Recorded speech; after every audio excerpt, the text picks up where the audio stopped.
ছিল আগে থেকেই বিজেপি আশ্রিত দুর্বৃত্ত বাহিনী জেমস হক ফিরদৌস মিয়া ওদের মাইনরিটি মোর্চার বোধহয় মণ্ডল সভাপতি ওদের নেতৃত্বে দীপ্তনীল সরকার এবং আরও অনেকে মিলে প্রায় ২০-২৫ জন ৩০ জন মিলে এরা এই রাস্তাটা অবলম্বন করে এটা কোথা থেকে এসছে কামথানা রাস্তা দিয়ে এসে আমাদের অফিসটা এরমভাবে ব্যানার ফ্যানার ছিঁড়ে চেয়ার টেবিল ভেঙে ভাঙচুর করে দিয়েছে।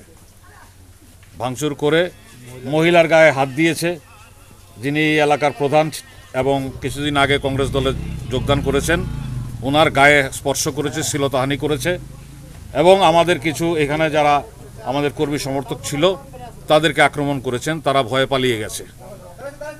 পঞ্চায়েত নির্বাচন সন্নিকটে, শাসক দল জানে তাদের পায়ের তলার মাটি হারিয়ে ফেলেছে।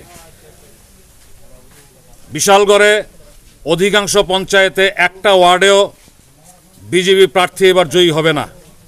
এইটা জেনে হায়নাদের মতো এরা আক্রমণ শুরু করেছে নিরীহ মানুষ এবং আমাদের কর্মীদের উপরে।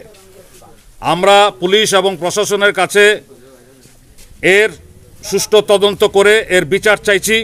দোষীদেরকে যদি ২৪ ঘন্টার মধ্যে আপনারা গ্রেপ্তার না করতে পারেন এবং উপযুক্ত শাস্তি প্রদান না করতে পারেন, তাহলে এই পরিস্থিতি যদি আরও ভয়াবহতার দিকে যায়, এর জন্য রাজ্য প্রশাসন এবং পুলিশ প্রশাসন দায়ী থাকবে। এর জন্য আমরা দায়ী না। আমরা আর কত মার খাবো? মার খেতে খেতে আমাদের পিঠ দেয়ালে ঠেকে গেছে। এখন কিন্তু আমরা ছেড়ে কথা বলবো না। এখন দিল্লিতে ওদের সরকার নেই। পুলিশ যা খুশি তা করতে পারে না, পুলিশ মিথ্যে মামলা নিতে পারে না। এটার একটা বিহিত হবে এবার। আমাদের পার্টি অফিস এর আগেও ২০২৩ নির্বাচনের আগে আমাদের পার্টি অফিসে অগ্নিসংযোগ করেছে। আমাদের উপর পুলিশ টিয়ার গ্যাস সেল এবং বুলেট নিক্ষেপ করেছে।